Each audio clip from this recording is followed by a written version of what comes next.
আসসালামু আলাইকুম বন্ধুরা, আমার মিষ্টিবাহী রান্নাঘরে তোমাদের স্বাগত। আজ আমি তোমাদের সঙ্গে শেয়ার করব ব্রয়লার মুরগির মাংস কষা রেসিপি। তো চলো বন্ধুরা, চলে যাই আমার মূল রান্নাতে।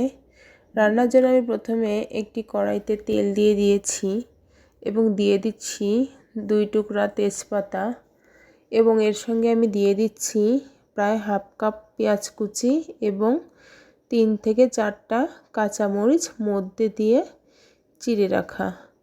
এবং বন্ধুরা, পেঁয়াজ এবং মরিচ একটু নেড়ে চেড়ে আমি এই পর্যায়ে দিয়ে দিচ্ছি মাঝারি সাইজের একটা টমেটো কুচি করে।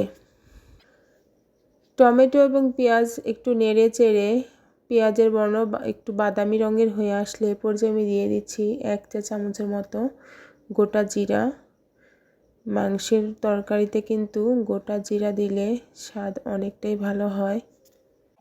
এগুলো দিয়ে একটু ভালোভাবে নেড়ে চেড়ে বন্ধুরা আমি এই পর্যায়ে দিয়ে দিচ্ছি 5-6টা সাদা এলাচ, একটা কালো এলাচ এবং 4 থেকে 5টা দারচিনি।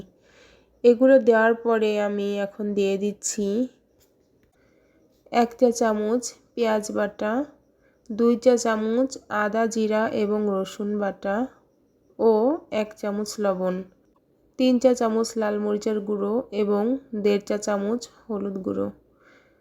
আমি যেহেতু এই তরকারিটা একটু ঝাল করব, তোমরা চাইলে মরিচের পরিমাণ কম বেশি করতে পারো। এরপর যে আমি দিয়ে দিচ্ছি একটু পানি মশলাটা ভালোভাবে কষানোর জন্যে।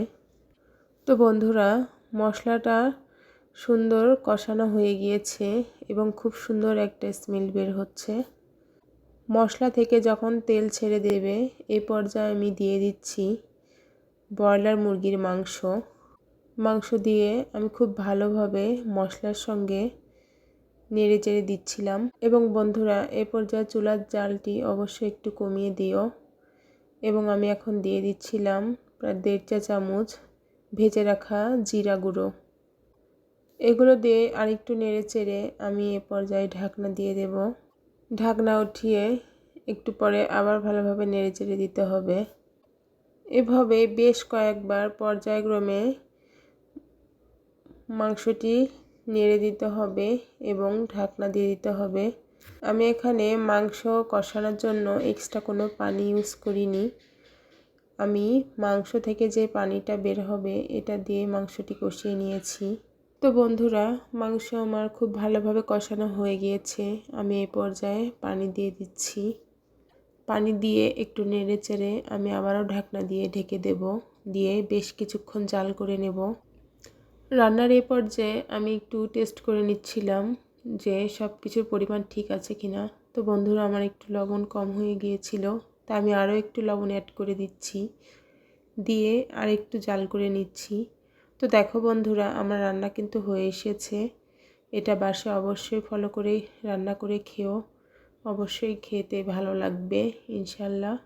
ভালো লাগলে লাইক কমেন্ট শেয়ার করে ফলো দিয়ে পাশে থেকো। আল্লাহ হাফেজ।